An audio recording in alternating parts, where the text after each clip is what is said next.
Hello friends, जय जगन्नाथ। आपणଙ୍କ गृहरे कौन रही यही पांचटी जिनिस? जदि नाही ताहले गृहरे रखंतु यही पांचटी जिनिस।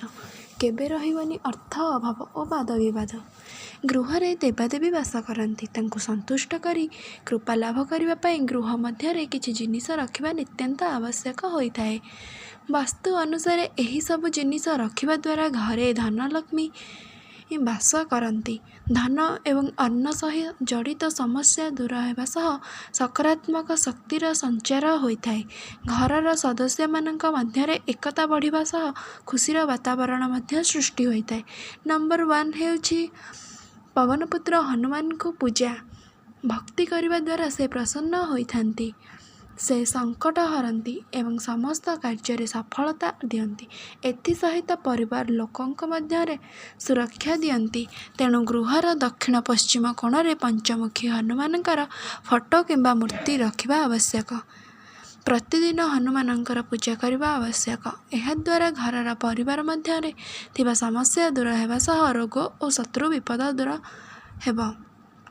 नंबर 2 गृहरे माटी पात्र रखिबा शुभ संकेत बोली जाना जाए।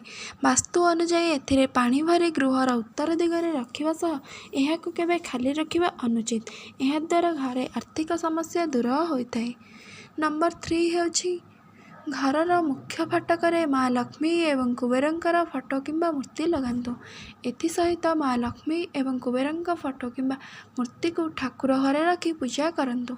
यह द्वारा आर्थिक समस्या दूर होगा सह अन्न एवं धनर अभाव दूरीभूत होता है। गृहर मुख्य द्वार स्वस्तिक चिन्ह लगाइबा द्वारा मध्य गृहरे माँ लक्ष्मी वास करिथांती। नंबर 4 भगवान श्रीकृष्णଙ୍କର अति प्रिय मयूरपुच्छ घरे रखिबा अत्यंत शुभ बोली कहुए। यह घरर कांथ किंबा पूजा स्थान में रखिबा द्वारा सकारात्मक शक्ति संचार होता है। अन्न एवं धन जनित समस्या दूर होगा सह घरर सदस्य मानक मध्य एकता रही है। पिलामानंक कोठरी लगाइबा द्वारा सेमानंक चिड़चिड़ापण एवं क्रोध दूर होगा सह एकाग्रता शक्ति वृद्धि पाई थाए। हिंदू धर्म रे गंगा माता को माँकर स्थान दि जाइछि। सेथिलागि गंगा जल को अत्यंत पवित्र बोली कहुए। प्रत्येक शुभकर्म व पूजा गंगा जलर व्यवहार करा जाए। तेणु गृहरे एहाकु रखिबा जरूरी।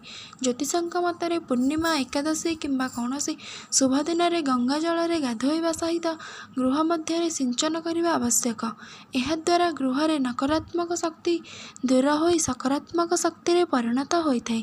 घरर सदस्य मानक मध्य लगी रही विवाद दूर हो सुख समृद्धि रे परिणत होता है। फ्रेंड्स, ये तो थिला आजिर किछि अपडेट। एमिति नुआ नुआ वीडियो देखिबा पई आम चैनल टी को सब्सक्राइब करनियंतु। वीडियो टी पसंद आसीथिले लाइक एवं शेयर करंतु।